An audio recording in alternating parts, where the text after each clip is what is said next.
এক ঘন সবুজ জঙ্গলে থাকতো এক শিয়াল। তার নাম ছিল টুকু।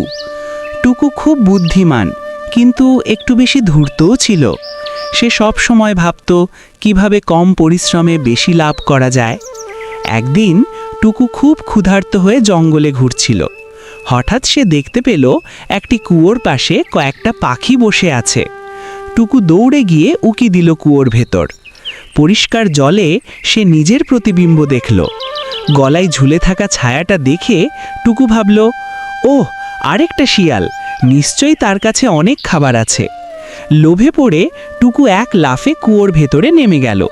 কিন্তু নামতেই সে বুঝল ওটা কোনো শিয়াল নয়, নিজেরই ছায়া। টুকু খুব ভয় পেয়ে গেল। কুয়োর দেয়াল অনেক উঁচু, বের হওয়ার কোনো উপায় নেই। সে চিৎকার করতে লাগলো, কিন্তু কেউ শুনল না। অনেকক্ষণ পর সেখানে এলো একটি ছাগল। ছাগলটিও জল খেতে এসে কুয়োর ভেতর তাকালো। টুকু সঙ্গে সঙ্গে সুযোগ বুঝে বলল, ওহে বন্ধু, এই কুয়োর জল খুব ঠান্ডা আর মিষ্টি, আমি তো অনেকক্ষণ ধরে খাচ্ছি। ছাগল বিশ্বাস করে লাফিয়ে নামল। টুকু তখন তার পিঠে উঠে এক লাফে কুয়ো থেকে বেরিয়ে গেল। ছাগল রেগে গিয়ে বলল, তুমি আমাকে ঠকালে, এটা খুব খারাপ কাজ। টুকু কিছু দূর গিয়ে থেমে দাঁড়ালো। তার মনে খুব খারাপ লাগলো।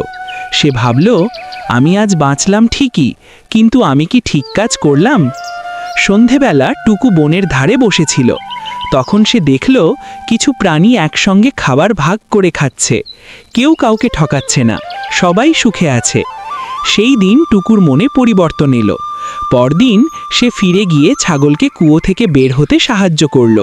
ছাগল অবাক হয়ে বলল, তুমি বদলে গেছো?